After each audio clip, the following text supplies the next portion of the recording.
So take a look at Twitter, TikTok, or Facebook, and you'll notice a modern phenomenon: the ability to publish our feelings to the world the moment we feel them. From regular friends to famous and influential people, it's pretty obvious that handling negative emotions, especially anger, is not something our society does well. Our culture says if I feel something strongly, I'm going to let it out. I'm going to say so. But feelings are fickle. So many times we feel like doing something in the moment and then feel completely different after doing it. How about you? You feel like eating a second or third piece of cake, and afterwards, not only do you feel sick, you might also feel shame and regret that you didn't show more self-control. You feel attracted to someone, and so you have an affair. You do it because you felt like it. And then how do you feel? Shame, guilt.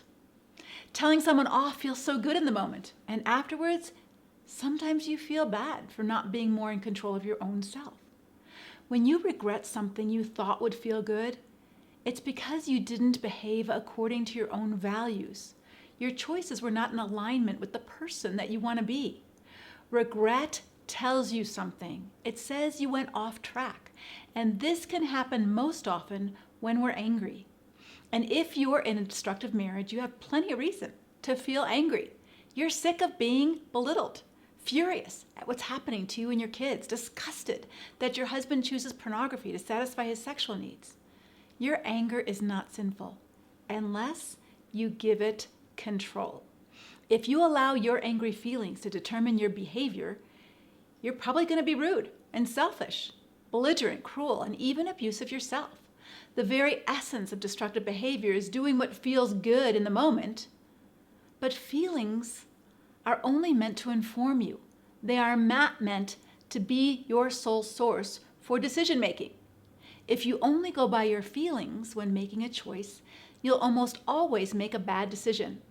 There must be something else inside of you that has a value against speaking or behaving in a certain way. In other words, you have a virtue inside that says something like, I don't want to use the F word even when I'm angry.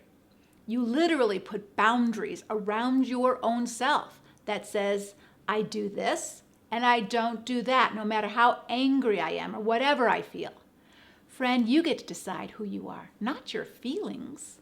Let me also say this: the time to decide those values and boundaries is not when you're most angry. Instead, decide ahead of time what you're going to do when a conversation gets heated or when you feel your heart pumping and you're in danger of losing your temper.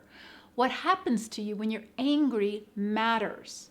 And if you're not proud of the way you handle yourself, the way that you speak to your husband or your children, it's time to think about your own values and virtues. Decide what they are. What kind of person do you want to be? And then live inside of those virtues and values. Create some boundaries for yourself. Until next time, God bless.